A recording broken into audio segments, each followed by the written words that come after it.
Hey guys, I hope all is well. In this video, I want to ask everyone a question. And that is, what does it take for you to be convinced that a certain doctrine is biblical?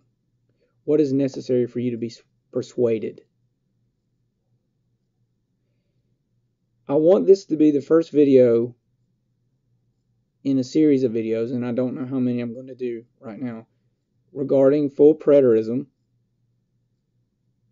And I want to ask questions to full preterists, interact with some of the scripture, interact with the full preterist interpretations of some of the scripture, and advocate a different view. Personally, before I am persuaded of any doctrine, number one, someone has to show me that the doctrine is taught within the context of the passages in which texts are used as proofs, the local context, the context of the book, and the context of the entire scripture from Genesis to Revelation. It has to fit within the flow of thought and the historical grammatical context. Which leads me to my second point, is that the doctrine has to be shown to fit within the biblical story of redemption from Genesis to Revelation. If it is out of place, or seems to be out of place, it's not going to be very convincing. Thirdly, this doctrine must be able to harmonize the scripture. It has to be able to take the tough passages and offer sufficient explanations. There can be no cavalier dismissals of certain passages that don't seem to fit. And also, fourthly, the person must demonstrate a consistent logic throughout their hermeneutic.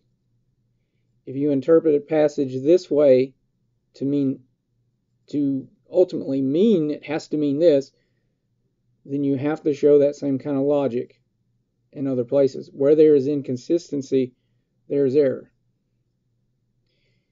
And lastly, a doctrine must be able to hold up under intense scrutiny when the tough questions are asked.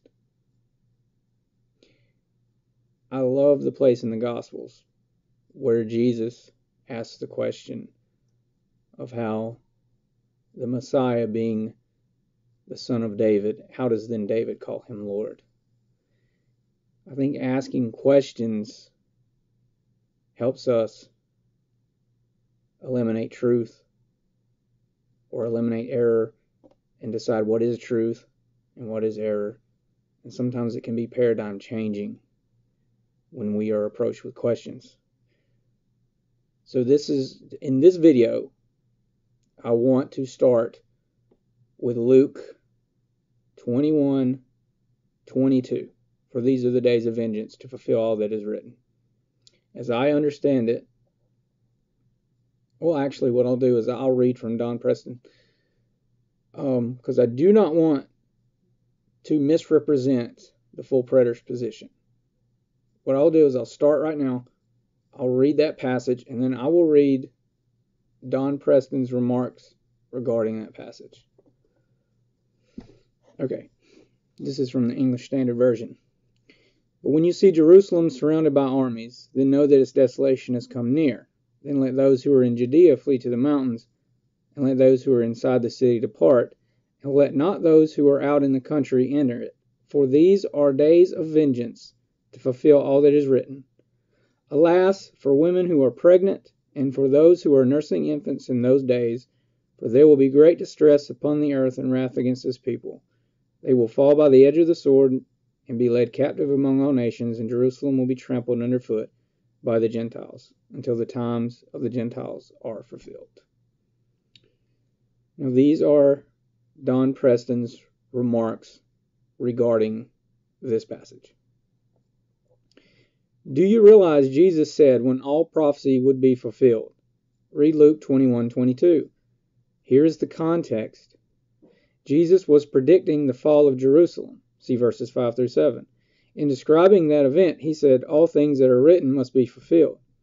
When it is admitted that Luke 21:22 speaks of the destruction of Jerusalem in that generation, Luke 21:32, you are thereby admitting that there are no further prophecies to be fulfilled. Jesus said in those days of Israel's fall, all things that were written must be fulfilled. How many prophecies are left out of that? All. Did Jesus say all prophecies except a few would be fulfilled at that time? Jesus' words here should make us rethink our concepts of prophecy and the last things. Okay, here's the logic. Jesus said all things written would be fulfilled. Therefore, there can be no more prophecies after the fall of Jerusalem to be fulfilled. Therefore, when interpreting any prophecy of the Old Testament or anything in the New Testament, we must understand that this happened within the time frame of 70 AD. Okay, now, what I want to do is I want to read a couple other passages and ask some questions. The first passage I'm going to go to is Acts 13. I'm going to read verses 26 through 31. Keep in mind that Luke also wrote the book of Acts, and he is recording the Apostle Paul preaching here. Okay. Brethren, sons of Abraham's family, and those among you who fear God, to us the message of this salvation has been sent. For those who live in Jerusalem and their rulers, recognizing neither him nor the utterances of the prophets, which are read every Sabbath, fulfilled these by condemning him. And though they found no ground for putting him to death, they asked Pilate that he be executed. When they had carried out all that was written concerning him, they took him down from the cross and laid him in the tomb. But God raised him from the dead, and for many days he appeared to those who came up with him from Galilee to Jerusalem, the very ones who are now his witnesses to the people. Okay. Verse 29, Paul says, when they had carried out all that was written concerning him. My question to the full preterists: when Jesus was crucified, everything that was written about him was fulfilled there. Not everything except a few things, but was everything fulfilled when he was crucified? I want to read one more passage. This is also by Luke. This is back in his gospel. Luke 18. Verses 31 through 34. And this is Jesus speaking. Then he took the 12 aside and said to them, Behold, we are going up to Jerusalem, and all things which are written through the prophets about the Son of Man will be accomplished. For he will be handed over to the Gentiles, and will be mocked and mistreated and spit upon, and after they have scourged him, they will kill him, and the third day he will rise again. But the disciples understood none of these things, and the meaning of this statement was hidden from them, and they did not comprehend the things that were said. Jesus says, we are going up to Jerusalem, and all things which are written through the prophets about the Son of Man will be accomplished. When he says all things, does he mean every single thing? Not everything except a few things, but every single thing.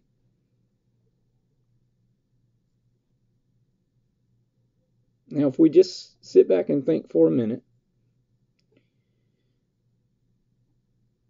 if you consistently answer that question with the way it is applied in Luke 21, then you would say yes. And if you say yes, you then have a contradiction. And if you say no, you are being inconsistent in your hermeneutic. What would you then do if you were to say yes with Daniel 7 and the ascension of the Son of Man to the Father, the Ancient of Days? What will you do with that? What I would like to advocate is that all things, when we see that in Scripture, we ask, all of what? We ask the question, all of what particular? And we let the context of the passage instruct us into what that phrase means. And this would be allowing also for something very common in Jewish writing, which is hyperbole. You would allow for that grammatically. You would allow for the context to be there. And you would have no problem harmonizing the Scripture. You would have no contradictions, but you would allow the context to drive and how you understand that.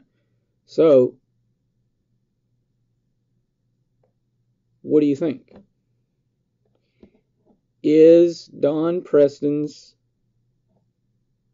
exegesis here, does it hold up?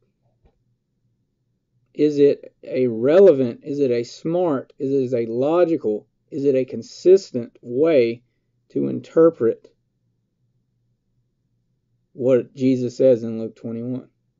Does Jesus contradict himself?